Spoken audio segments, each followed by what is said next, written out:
I want to welcome everybody to my fourth Tuesday Revolutionize Your Retirement Interview with Expert series to help you create a fulfilling second half of life. I'm Doreen Mincer, your host and owner of RevolutionizeRetirement.com. Just to let people know who are on the call live, you can ask questions through the event page. And many of you might just be listening to this and not be live on the call, but if you're live on the call, I encourage you to ask questions because you'll be able to potentially win a copy of the book. So the Revolutionize Retirement Interview with Expert series has been in existence now for 13 years. And 10 years ago, to celebrate my 10th anniversary, Donna, my virtual assistant and administrative guru, set up a podcast series. So I just want people to know that the earlier interviews are available at Revolutionize Your Retirement Radio, and you can listen on any platform you want. These monthly interviews are on the fourth Tuesday of each month at 12 noon Eastern Time, except for December. So I encourage you can go to my website, and sign up always begins the week before on my website, www.revolutionizeretirement.com. So I am delighted that you're here, and I want to tell you about our wonderful guest, Richard Leider. And I was just saying to Richard at the start of the call that this is the fourth time, I think it's the fourth time in the 13 years that I've had the honor and pleasure to interview you. And I met Richard through positive aging conferences that were kind of all over the country, as well as I think on one or two occasions, Richard actually came to Boston, and I was able to be part of, some learning workshops with him too, which was always wonderful. So Richard Leider is an internationally best-selling author, coach, and keynote speaker, and he's pioneered the way we answer the question of why do we get up in the morning? He's widely viewed as a pioneer of the global purpose movement, and his work is featured regularly in many media sources. He had a PBS special, The Power of Purpose, and it was viewed by millions across the U.S. And he's taken his purpose message to all 50 states, Canada, and to 4 continents. Along the way, he's written 12 books, including 3 bestsellers, which have sold over 1 million copies and have been translated into 20 languages. The book that he's going to be talking about today, The Power of Purpose, 4th edition, is considered a classic in the personal growth field. He's founder of Inventure, the Purpose Company. It was a firm created to guide individuals to live, work, and lead on purpose. He's ranked by Forbes as one of the top 5 most respected coaches and by the conference board as a legend in coaching. He's one of a select few coaches who've been invited to work with over 100,000 leaders from over 100 organizations such as AARP, Ameriprise, Blue Zones, Blue Spirit, and the U.S. Department of State, among others. He holds a master's degree in counseling and is a national certified counselor and a national certified master career counselor. His work's been recognized with many awards, including a Bush Fellowship and the Outstanding Scholar for Creative Longevity and Wisdom Award from the Fielding Institute. He's a senior fellow at the University of Minnesota's acclaimed Early Bakken Center for Spirituality and Healing, and an education fellow with the Retirement Income Institute. He serves as a purpose ambassador for the Blue Zones and the Blue Spirit Costa Rica. For over 30 years, he's led adventure expeditions, walking safaris in East Africa, where he's founder and a board member of the Dorobo Fund for Tanzania. He and his wife, Sally, live in the Minneapolis, Minnesota area.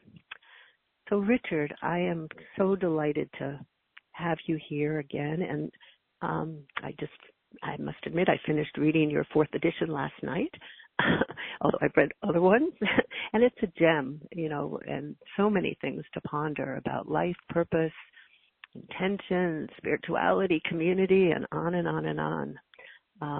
So welcome, and maybe we can start with kind of what inspired you to create this 4th edition Because I know it was maybe about 8 years ago you had the third edition, and what makes it particularly relevant today?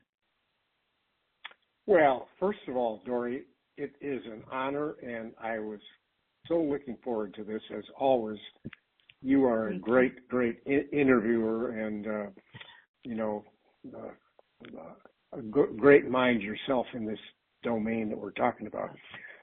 So, in terms of the publisher said, we're at a 8-year point.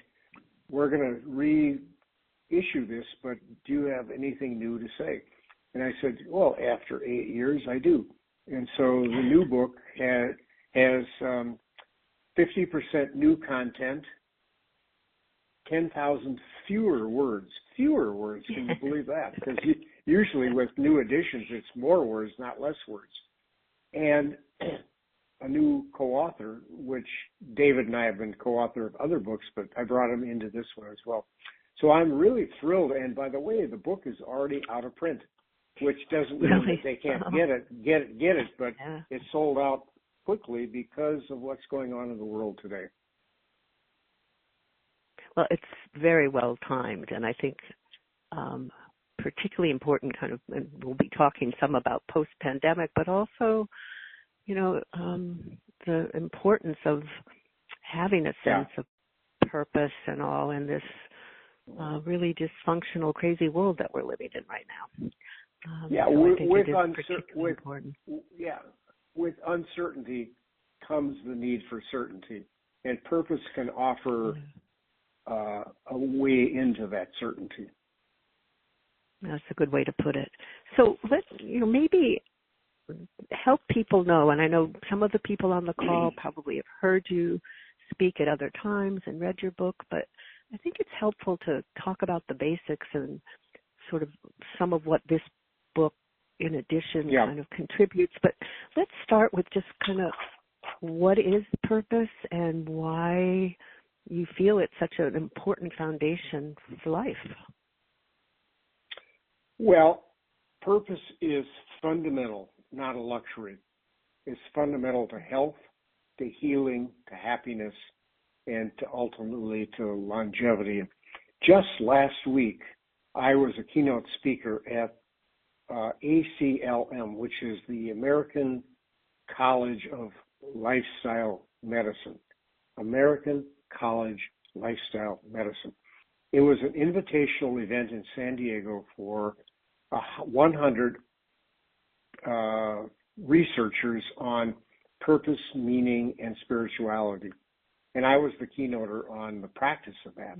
And I could not believe how much I can believe because we're sharing it right this moment, Dory, but how many people or how much research has been done on making purpose self-evident to health, healing, happiness, and et cetera. So it's no longer kind of a nice kind of kumbaya thing to do if you have time.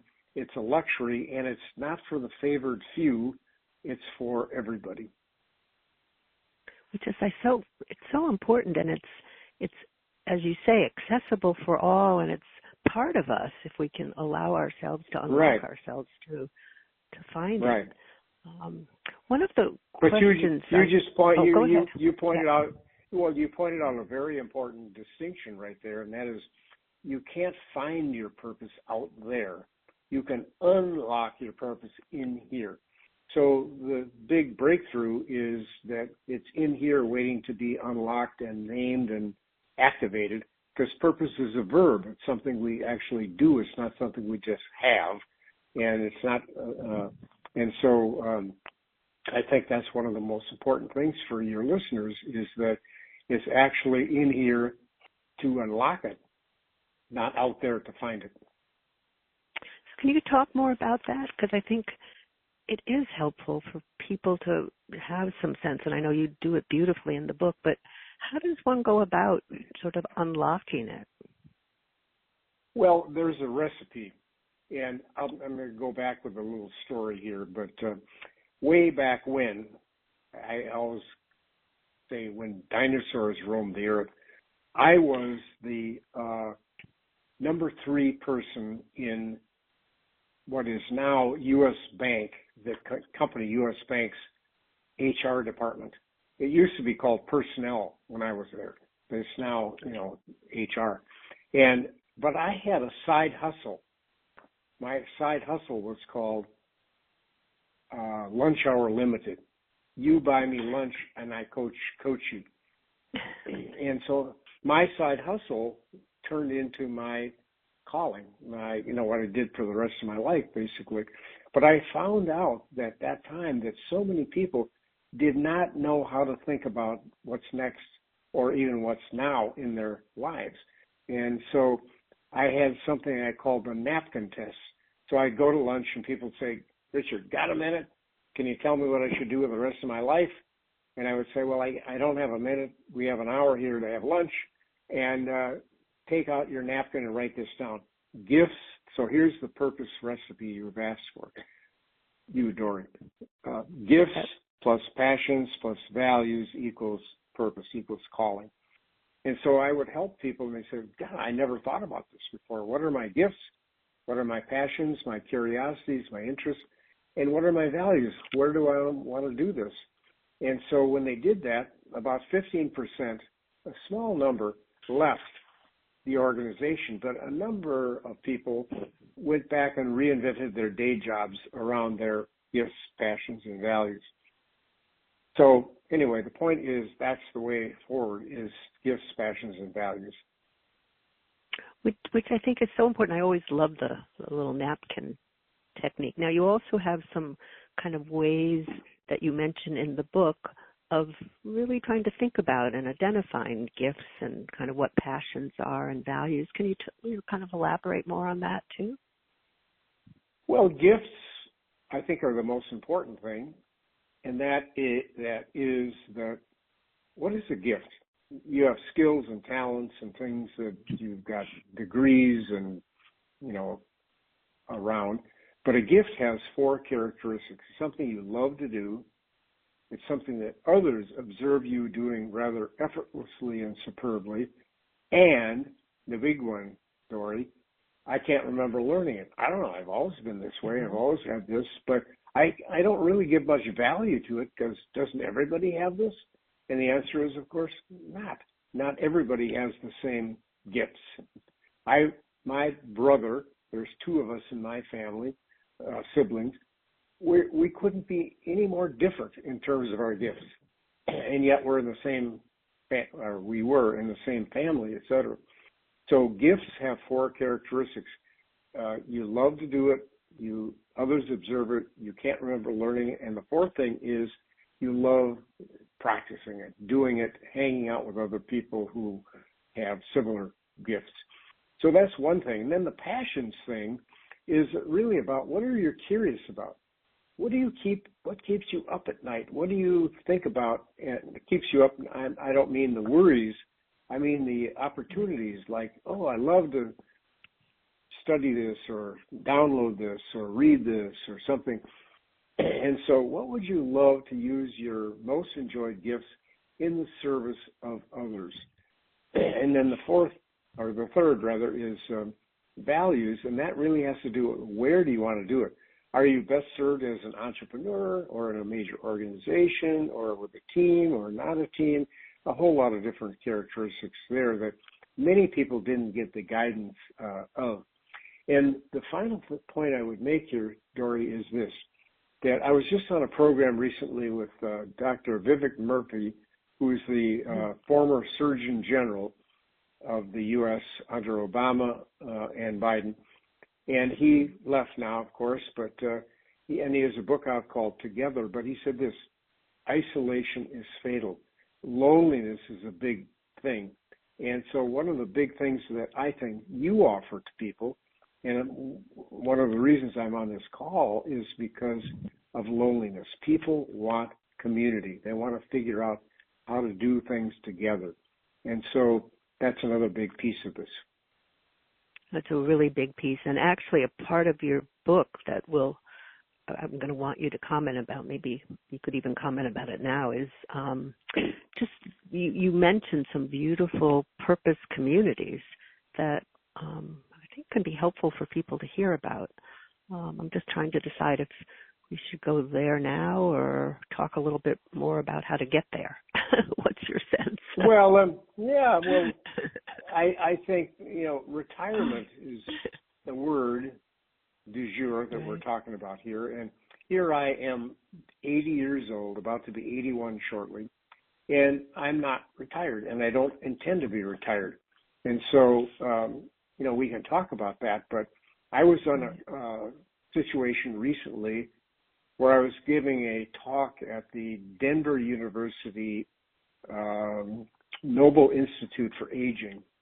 And I arrived at the airport, and I got picked up by an Uber driver, and he said, "Where are we going?" And I told him where.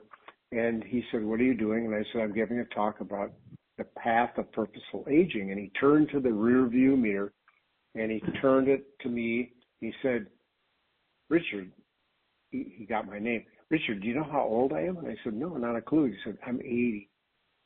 No, 81. And I said, "Oh, that's great. Why are you driving Uber?" And he said this. He said, "I retired, and I was, what's the right word?" He said, I wasn't happy. Bored? Right. Yeah, I was watching TV 47 hours a week. I was drinking too much. I was doing this. And then he said, and then my wife, who I was taking care of, which was kind of my purpose, the way he said it, died. And now I had to figure out what to do with the rest of my life. And he said, "I am a social person, a social animal. I needed to figure out a way to connect with others." So I thought, I'll try Uber. He said, "So I get to meet people like you." And he said, "Isolation is fatal." He said, and I think I would advise others as they retire to look at their identity, of course, who they connect with. Because he said, most of my relationships, my family doesn't live here in the city in Denver. They live elsewhere, so I'm alone. But he said, I need to find ways to not be alone. And so he said, driving is not exactly the ideal thing, but it's not bad. I get to meet people, I get to talk to people, I get to listen to people, and I can serve people. And so, spoiler alert on this call, you're here to serve. That's the bottom line. Which is so important, and we're going to get to that in 1 minute. I just wanted to say that I'm of the same cohort as you. I'm 79 and still working, and my husband's 92, and he's been ill right now, but he's planning to go back to work in about a month, and he works a day a week. And it's connection, engagement, and purpose and meaning. It's so important. Right. Well, Vivek, I talked about Vivek Murthy, the Surgeon General. He said he called it, when he left, he called it the triad of fulfillment. The triad of fulfillment is relationships, purpose, and service. He says that's the bottom line to health, healing, and longevity.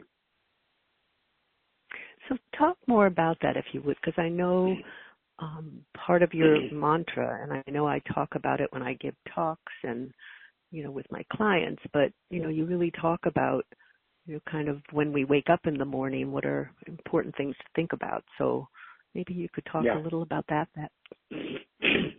Well, ultimately, the new book is divided into 3 sections, and the 3 sections are presence and path and practice. So let's go to practice. And so, if you get up in the morning, why, the question is why. There are 1,440 purpose moments in a day. How can you make a difference in one person's life, one other person's life? So what I wrote about and what I speak about, Dory, is the big P and the little p of purpose. So the big P purpose is kind of that noble purpose. But you don't have to have a noble purpose, a legacy purpose. But you need to have a little p purpose, which is a reason every day to make a difference in somebody else's life. So there are 1,440 purpose moments in a day. One of those moments, which is a minute as you look at it, can be to make a difference in somebody else's life. And I learned this from Viktor Frankl, who was who I was a student of in 1968, way back when dinosaurs roamed the earth. And so, but anyway, he, as many people on the call will know, was is an amazing scholar and thought leader in this whole domain we're talking about here. But he was in 3 Nazi concentration camps. He survived. His family did not. They all perished. He weighed 87 pounds. He went back to Vienna, where he was a neurologist, psychiatrist, doing work around fundamental question of purpose, which is he called logotherapy or meaning therapy. And he wrote the book Man's Search for Meaning, which is the classic book on what we're talking about here. And at the same time, he was out giving talks to learn or to teach what he had learned in the concentration camps about survival. And he said this. He said, don't ask what is my purpose in life. Ask this: what is life asking me today in this situation?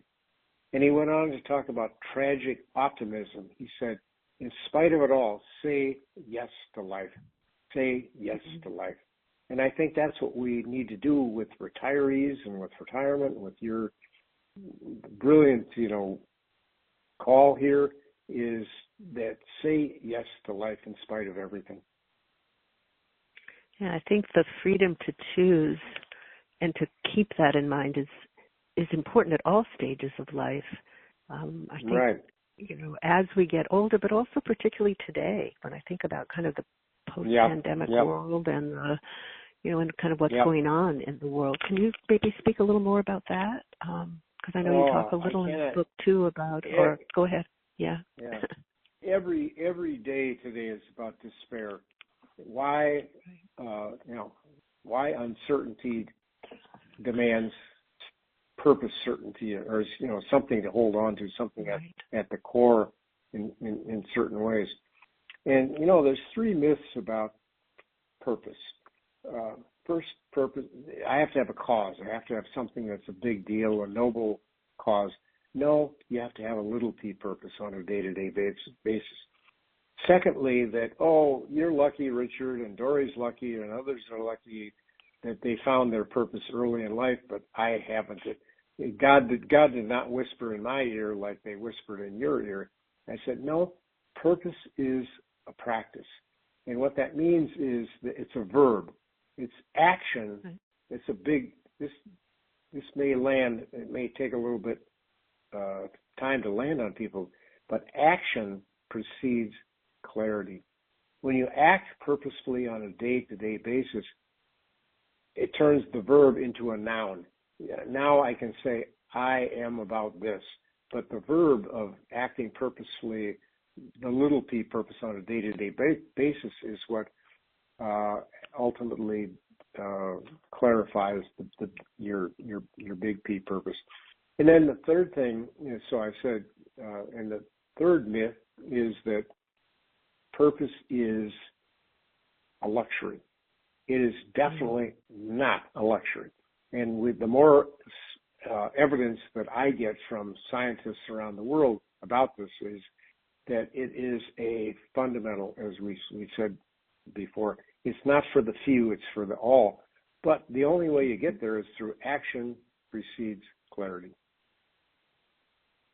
Yeah, I like that. And I also, what you stress in the book that I really find helpful, and again, you said it, but I just want to underscore it again, that, it's one of the questions you say to ask oneself when we wake up in the morning. Maybe you can talk about that, of how are we going to grow and how are we going to give. I really think that's so important, and it speaks to how this is for everybody. Well, that's great. Thank you. The subtitle of the new book, The Power of Purpose, 4th edition, is To Grow and to Give for Life. To grow and to give for life. That is the basic universal purpose statement, that you can just deal with that on a day-to-day basis. So I would ask your listeners to do this. Take a Post-it out and write Grow and Give for Life on the Post-it. and put that on the mirror where when you wake up in the morning, you see, oh, grow and give for life. How am I going to grow and give for life today? And at the end of the day, before you go to bed, how am I going to grow and give? How did I grow and give for life today? And you might even choose a purpose partner, somebody to talk with about this, so that you hold each other accountable, but you can hold yourself accountable as well. And I find when people do that, they put the post-it on the mirror door and they do the opening and closing on a, let's say, a 1-week basis. There's a felt sense of the power of purpose. I felt better today. I felt when I got up and looked for making a difference in someone else's life better about myself and my world than I did about that. So I think, that's one thing. As the American essayist E.B. White said this, he said, I arise in the morning torn between a desire to save the world and a desire to savor the world. This makes it hard to plan the day. Well, think about retirees. You want to both savor what you've done with your life and earned, so to speak, but you live in community and you live in a world of purpose. So it's not just about saving. It's also about savoring, and I'm for both, not for either or. Right. Don't you think I've earned the right to? And I said, yes. So if you're retiring, take a moratorium, do whatever you need to do to clean your closets and travel the world and play golf or whatever. But at the end of which, when you get to that point, which you will get to, ask yourself, how am I not being self-absorbed, but making a difference in the lives of others? Because that ultimately is in our DNA as human beings. No, absolutely. And what you also say, and I think so important to kind of repeat, is that it can be in the morning just deciding you want to, reach out to someone you hadn't talked to before, or to say hello, or some act of kindness. Right. It doesn't have to be, as you say, the big P. It can be just these little things that just make a difference for ourselves and for somebody else. Yeah. That's right. One of the stories is about a man named Ed Rapp, R-A-P-P. You can Google him if you wish, but Ed grew up in a small town in Missouri, had 30 students in his graduating class, went on, the only one of them, to go to the University of Missouri to get a business degree, graduated, went on to go to work for Caterpillar organization, where he became, at the end, at age 57, about to become the world CEO worldwide of Caterpillar. And he was out running with his son one day after a day of a lot of stress, and it turned out that he had ALS, Lou Gehrig's disease, which has a 5 to 7 year death sentence. So he could not become the new CEO worldwide. He had to not retire, but he had to end his life, his career there. And he went back to Raleigh, North Carolina, where he lives now, and he's in his 8th year of dealing with ALS. And his big P is he created a foundation called Live Strong versus ALS. And to date, they've raised about $20 million for ALS research, and he speaks and is part of boards, et cetera. But his little P purpose, every single day during the week, he takes a call from somebody who is just diagnosed with ALS and who is terrified and scared and et cetera, and he doesn't know who they are. They come to him through word of mouth or through his foundation, et cetera, and he coaches those people about dealing with ALS, which he's doing. And he knows he's not going to live. He's going to die from ALS. But he said, my little P purpose gives me so much joy, and it so much inspires the big P purpose for people to contribute and to be part of, the research. So I think we all have the capability of doing the little P every single day of our lives. And what about the growing part? Well, you can't give if you don't. Yeah, that's right. great. You can't grow if you're not curious. And so curiosity really drives purpose. I was on a backstage green room program a while back with Richard Saul Warman, who is the founder of TED, TED Talks. Right. TED Talks. Yeah. And technology, entertainment, and design. He actually founded TED pre-internet. He did these things called the ultimate dinner parties, where he would invite somebody from T and E and D together to talk about an issue. And he said from that curiosity that he had was the curiosity that drives TED. He said billions, not millions of people watch TED Talks because they're curious. And he said to me backstage, he said, Richard, don't you think that curiosity drives purpose? And I said, of course. If you're not curious about first yourself and then the world, you're not going to be living purposefully. And so I think the question that you're begging, or you're not begging, but you're asking is, what is it that that the listeners here are curious about? What keeps you up at night in a way that's positive, that you want to study, read, think about, et cetera, or during the day for that matter. So curiosity, I'm very curious. For example, my big P purpose is to help others unlock the power of purpose. My little P purpose is to make a difference in one person's life every day. So to grow and to give, I have to continue to be curious and growing and thinking in order to have something to give. And so that's the way I would talk about it. Yeah, great. And can you speak some about kind of how you've seen and experienced either yourself or through, your work, kind of the changes in how we view purpose, I guess, or how we deal with our purpose at different life stages, and particularly coming to this life stage, as you mentioned, the retirement and beyond. But how does it change over time, or does it? Well, I think it's important to make a distinction between purpose and goals, because purpose is all about your contribution outside yourself, which does not change that attitude or that practice. But what does change are maybe the goals, where you do that and how you do that, depending on your age and stage.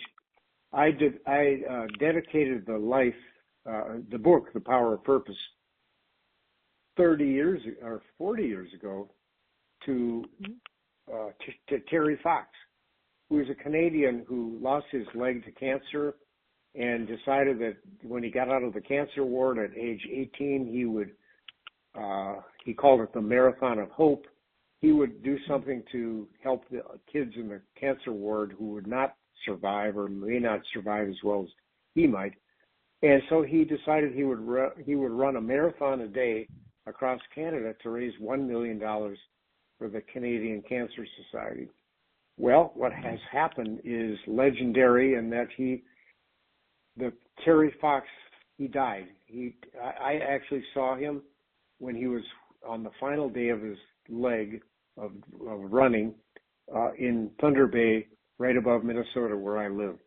And he came to the media. I had no idea who he was. I was camping in the area with my family, and I saw him, and he changed my life because I saw in his eyes this whole sense of wanting to make this difference. And at Thunder Bay, he said, I have to go home, and I have to, cancer has spread from my leg to my lungs. I have to go home for treatment. He never made it. He went home, and he died a year later. And I dedicated The Power of Purpose, and I still have dedicated it to him. And so this whole, purpose is age agnostic. It's young people who are seeking purpose in their lives and work. It's midlife people who are wanting to push the pause button and look at what's next. It's older people who are going through triggering events like crises, like divorces, or millions of people losing their jobs these days, et cetera, we need to relook at what's the point of the exercise. Why am I doing this? In addition to how am I going to, survive, with this? So I'm not sure that gets exactly at your question, Dory, but Right. the point is that purpose is age agnostic, and what Viktor Frankl taught me is, and you brought up, is it's about choice. He could get up in the morning in a concentration camp and give others a kind word, a crust of bread, a slurp of soup, a hope, a hug, etc. And he said it didn't guarantee that you would survive, but it helped. Right. Yeah, Viktor Frankl for me too. I mean, I never had the honor of being able to have any training with him as you did, but I've been so influenced by his work throughout my life as long as I've known about him. I like the term, as we're kind of thinking too about us being older now in the sort of second half of life, and your term is seasoned citizens. I kind of like that, the seasoned citizens. Yeah. And you do talk a lot about, and maybe you can share with listeners, sort of some of the reflection. I know there's a question that you pose to people about if you could live your life over again, how would you do it, or if you were on your deathbed. Can you talk more about that, of things that can sometimes catapult us, even if there's not a specific crisis that we're dealing with, or a diagnosis or loss or whatever? Talk more about sort of how self-awareness and self-reflection can help us rediscover, continue to unlock kind of this sense of what's important. You ask such great questions. I've been interviewing people 65 and over for decades, asking them, as you said, if you could live your life over, what would you do differently? And there are three things that keep coming up over and over and over. Number one is, if I could live my life over, I would be more reflective. I would step back and look at the big picture. The kind of the climb. What is this all about in certain ways? And I said, well, when did you reflect? And they said, often during a crisis, during cancer, divorce, job loss, retirement, something that forced me. I wish I would have been less forced by it and more, doing it naturally to make these choices. Secondly, they said, if I could live my life over, I would be more authentic. And the two areas were work and love. I wish I would have found a purposeful vocation. I did what I did. I hated law. I hated the practice of law, but I did it to make a living. And then I retired, and I realized that when I was a young person, I didn't really want to be a lawyer, but I did it anyway to make a living. And then the second thing is relationships. As Vivek Murthy, the former Attorney General, says, the triad of fulfillment is relationships, purpose, and service. And he said, I wish I would have been more deeply engaged in my relationships. I just didn't have time. I was busy making a living, and I had to do this, I had to do that. And so I wish I would have been a better parent, a better spouse, a better, whatever. And then the third thing, so reflection, authenticity, and then the third thing was purpose. And every single person, and I have interviewed, I'll say thousands, which is true, every one of them, Dory, has wanted to make a difference, to leave their thumbprint, their legacy, but they didn't think about it in terms of the big P purpose. They thought about the little P purpose things, the regrets that they didn't do and the regrets that they did do along the way. But mattering matters. That third T, people at the end of their lives want to make sure that their life has mattered unequivocally, without any exceptions to the interviews. Yeah, which is so important to underscore. You also talk about that we're born twice. Can you just speak to that? Well, there's this midlife thing. They call it the U curve of happiness, which is a big research study worldwide. It says that, in 1900, for example, Dory, we lived, our longevity was age 47. Now the longevity curve shows us that the fastest growing cohort in the country is 85 and over. Age 85 and over, and growing. And I happen to be the global purpose ambassador for Blue Zones, which are the Blue Zones are the places in the world where people live to be 100 and over. I'm the global purpose ambassador for that because purpose is a big part of longevity and living to be 100, so to speak, or at an older age, so to speak. So, the point here is that when we live to be older, we're adding 3 to 4 decades to life. What's that all about? What's the purpose of living? I mean, you might have worked for 4 decades and then retired. So the retirement revolution is, so what do I do now that I have another 40 years? And, you've been a stand for helping people to discover, like we're doing today, what is the point and what are we going to do with the next 3 to 4 decades. So the U curve of happiness is that midlife point where we discern or we discover, oh my God, I'm going to live a lot longer. What am I going to do? I can't play golf and fish and play bridge for 40 years every day. And just clean my closets and work with my grandkids. That's all good, but it's only part of the puzzle. So what is the puzzle? And that's what you're helping people to do, which I so admire. Oh, thank you. And what you do so beautifully. And your book offers some wonderful exercises and examples, and maybe you can mention a few, and then I want to start integrating some questions. I do want to mention to people that on the event page, there's a link so that you can get it's a link to Richard's website where you can get a guide to unlocking the power of purpose. And it's going to be a link that I think all of you will find helpful. I just wanted to mention that it's there on the event page that you can find. But can you maybe talk a little about the practice part of, some of the exercises that you suggest in the book, and then I want to kind of integrate from some of the people who've been submitting questions on the call. Yeah. Well, the simple ones are that you wake up in the morning. I call it the 2-minute purpose practice. And you wake up in the morning, and rather than going to your phone or your computer, you push the pause button, meaning you pause. You don't do those things. And secondly, you take 3 deep breaths, which you can do right now on the phone. 3 deep breaths, which really center you into yourself. And then the third thing you do is you ask yourself, what's my intention for today? What am I going to do to make a difference in somebody else's life outside of my own, whatever it is, on my calendar for that day?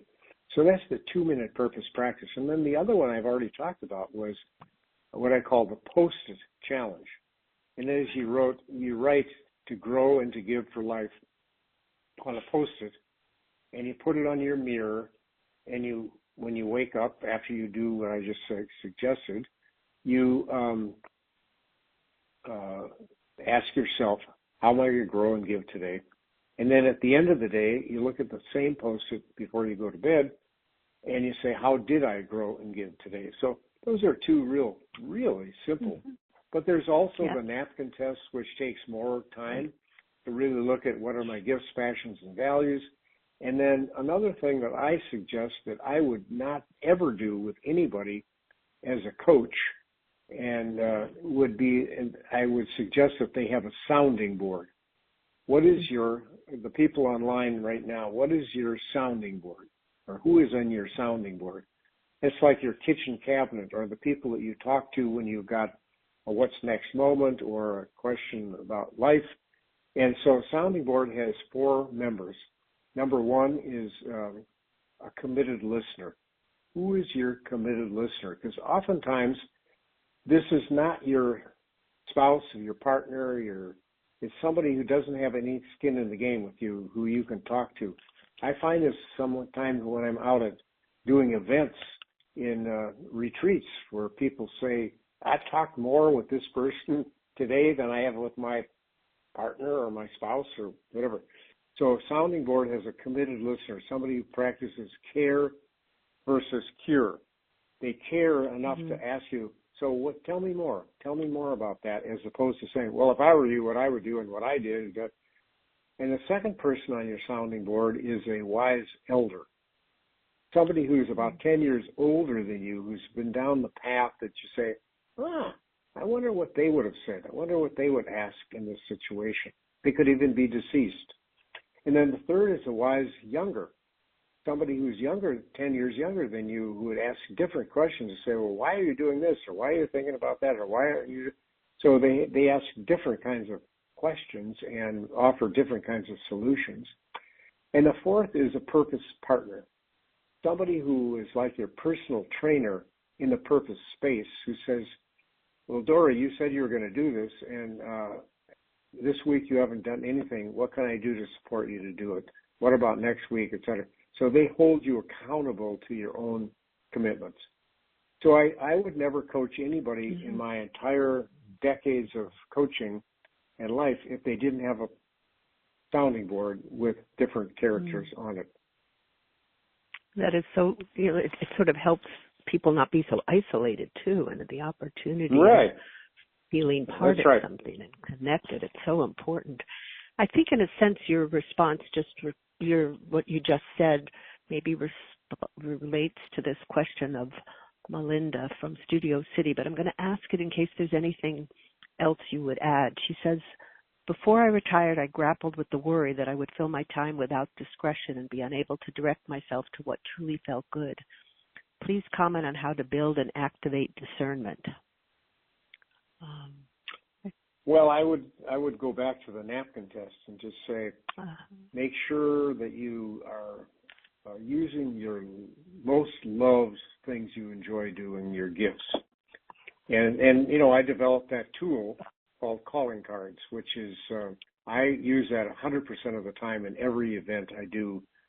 I use the calling cards because it helps people really discern their gifts. And then passions to that person. What do you care about? What is it up for you that you could be political, it could be spiritual, it could be whatever, but what would you like to use your gifts in the service of? Because I do believe that the spoiler alert is we're here to serve. Now, that can be, everybody's an experiment of one. We all do it in our own ways, and that's why we have to figure out our gifts and then connect it to our passions.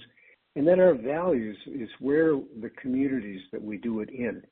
And so many people who are retiring or midlife or beyond are looking for community, looking for a place that they feel that they fit. And that's difficult because it may mean moving physically. It may mean doing different things where you live. My wife, Sally, and I, we look at where we live, and as we age, both of us, what is going to be our community, because different things are happening now. Particularly the fact is that we don't retire, and other people in our community do retire, and so that's a different kind of conversation. Right. Yeah. And kind of trying to figure out what are our affinity groups, our tribe, or where will we feel in our, how do we want to be in our community? Yeah. That's right. That's right. Right. Maybe just briefly mention about the calling cards, because some people may not know about them, and I mean they're terrific, and just maybe let people know how they could learn about it and maybe get them.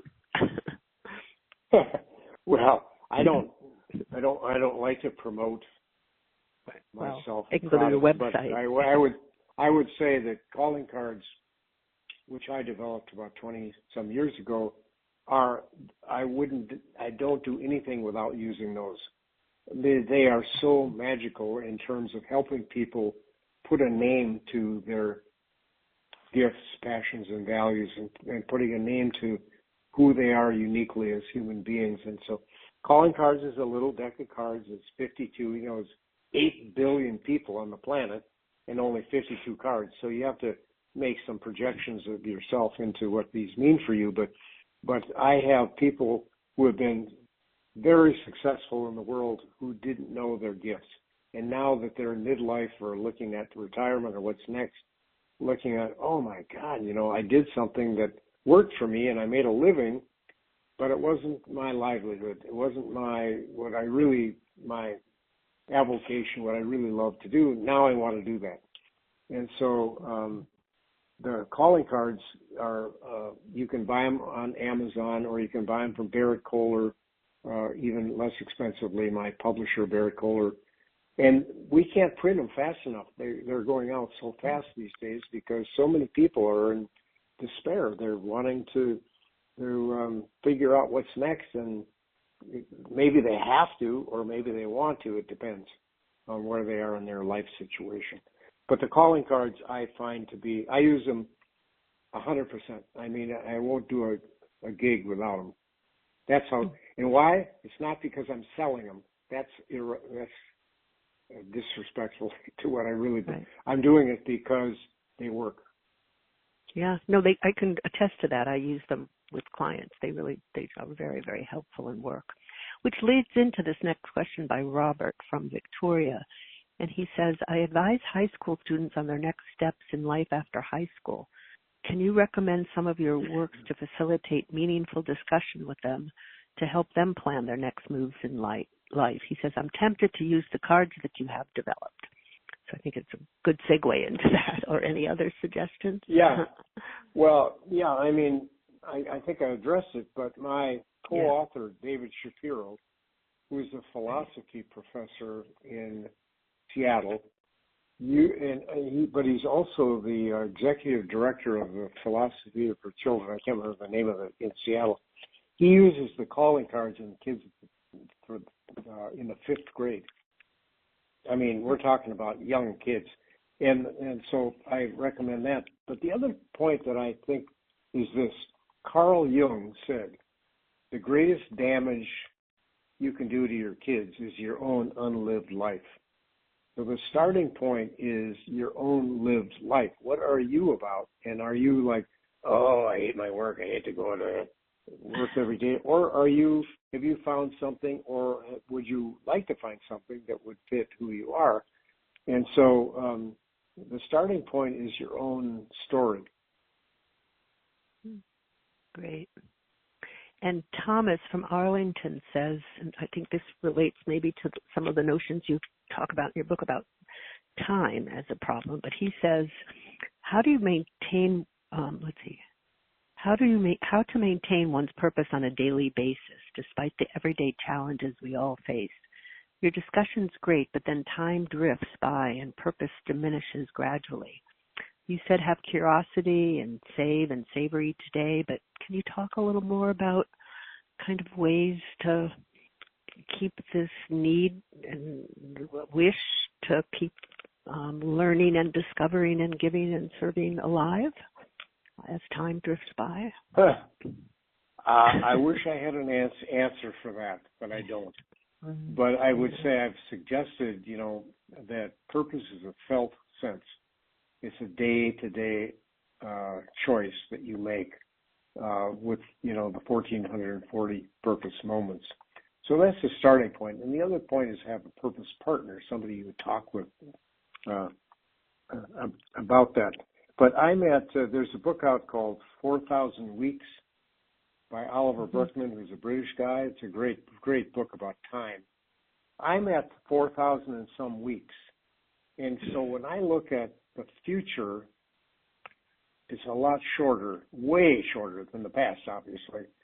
At age 80, 4,000 weeks, it makes me make those days and those choices I make, even to be on line with you right now, this moment, a choice that maybe I don't need to make that choice, or maybe I do need. Well, why did I do it? Because I love what you're doing. I like to have impact. I'm not getting paid to do this. I'm doing this because I choose to do this. And I do it because it's part of who I am as a human being and what I want my life to be about as a human being. So the starting point, time is our most precious currency. And you can't, time waits for no one. And, the clock is always ticking. And so you need to make decisions about what that time is worth. Right. And I'm so glad you made the choice to come today. But yeah, and I have, one more question and a couple more questions. Reed from Minnesota says, Richard, if you would please expand on purpose, both big P and little p, and how it leads to a longer life. Does it really lead to a longer and better life? Well, it can. As I said, I was just speaking at the American College of Lifetime Medicine, which are these researchers, 100 of them that were in the room, that are measuring the mind or the mental or the spiritual aspect of living versus just the, I always say to the person from Minnesota, there's 3 M's, like the 3M company, but different. It's money, medicine, and meaning. We need money. We need enough money to survive, whatever that is in terms of your lifestyle and your needs. Medicine is not about pharmaceuticals exclusively. It's about health and healthcare practices. And meaning. We all know people who have enough money and enough medicine, so to speak, but no meaning, and they're a drag to be around. And we know others who actually don't have enough money or don't have enough medicine, like I talked about Ed Rapp with ALS, who have meaning, and that meaning sustains their life in certain ways. So the point is we need all 3, money, medicine, and meaning. How do we find meaning? We find meaning by living purposefully, by acting purposefully, by doing purposeful things with our life that contribute to the life of others and are not just about our own self-absorption.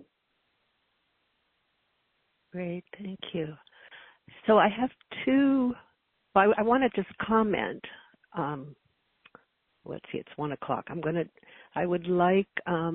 Let's see, Melinda, if you would send me your address, you're going to be the winner of a copy of Richard's book.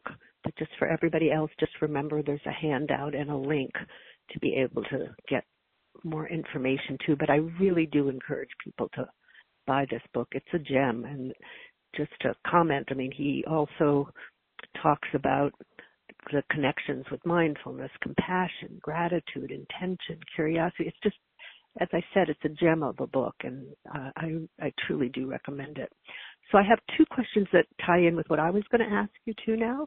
One is I'm going to ask you both because you can maybe respond to both. One is Caroline from Lexington, which asks you, what are some of your goals and dreams still? And then Sue from Boston says, thank you, Richard and Dory. Richard, I've been drawn to your work since I first encountered it at Adventures in the 80s. I'm curious what you know now that you didn't yet know 40 years ago. So I'm going to throw those 2 questions out to you, which tie in with what I was going to ask too, but they've asked it quite well. Well, I would summarize in a short program the second question, and that is, what have I learned? And that is unlocking versus finding your purpose is a big insight. It may seem so obvious, but it's inside waiting to be unlocked as opposed to outside waiting to be found. And the second thing is the big P, little p, that so often I had to defend myself about the big P purpose. Yeah, but it's not, mine isn't noble enough, mine's not big enough, I'm not famous enough, or I can't, I have to make a difference. I have to make a living, and I have to pay the bills, and I can't worry about purpose. It's a luxury. It's not a luxury. It's fundamental, and it's the little p purpose that makes the big P purpose actually matter ultimately. And then the other, what was the first question? That was the second question, but the first question was about... The first question, what are some of your goals and dreams still? Oh, okay, yeah. Well, I am 80. I'm about to be 81, and I am really deeply curious and about the path of purposeful aging. My last book, not this fourth edition, but the book before that came out in 81 was Who Do You Want to Be When You Grow Old? The Path of Purposeful Aging. I think that's probably my best book, actually. But it's my best book because that's where I am living. That's the space I'm personally and you're, Doris, living in. So I'm very curious about doing more of a deep dive into the path of purposeful aging as it relates to one's growth mindset and one's mindset. Because the fact is that with a positive with a positive attitude about purposeful aging, one lives, according to Dr. Becca Levy at Yale, for example, and others, you live 7 to 10 years longer.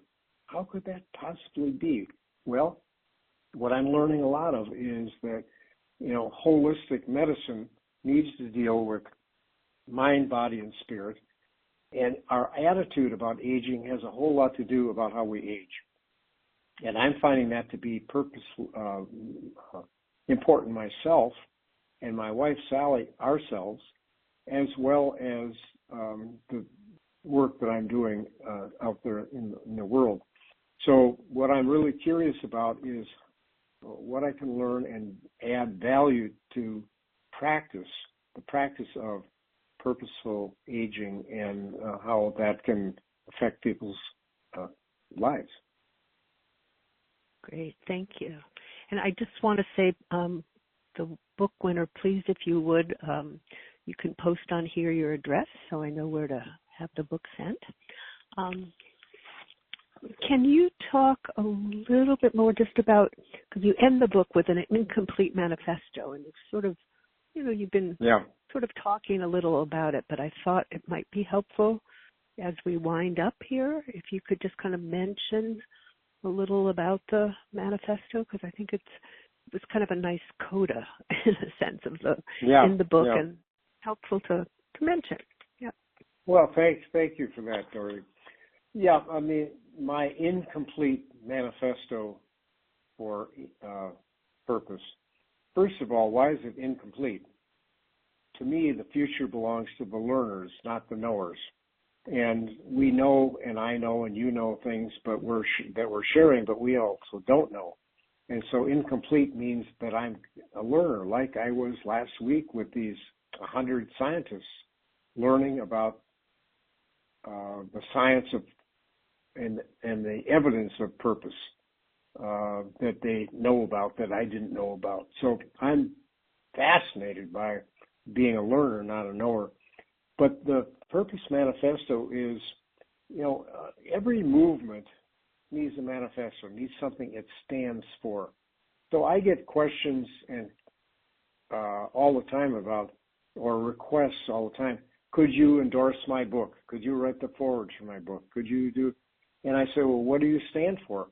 What is your manifesto? And oftentimes those writers or those authors or those coaches, they look at me like I'm from outer space. Like, what do you mean? I wrote this, and I said, no. What is it actually that you believe, that you stand for, and that you build your practice upon?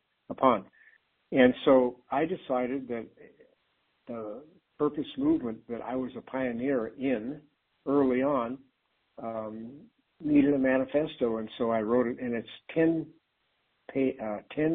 key points that I believe in and I stand on in all my writing, all my speaking, all my work over time on one page. And then the back page is the top 10 questions that I'm asked almost everywhere I go about purpose. So I think the Purpose Manifesto ended up being the sequel or the end of the book, but it's gotten more attention than almost anything else because people are going, wow, I mean, this guy actually wrote down in one page, not a simple page, what he stands for and what this is for. And if you don't agree with it, it's okay with me, but what is it that you do stand for then as both a professional in this field, but also a person?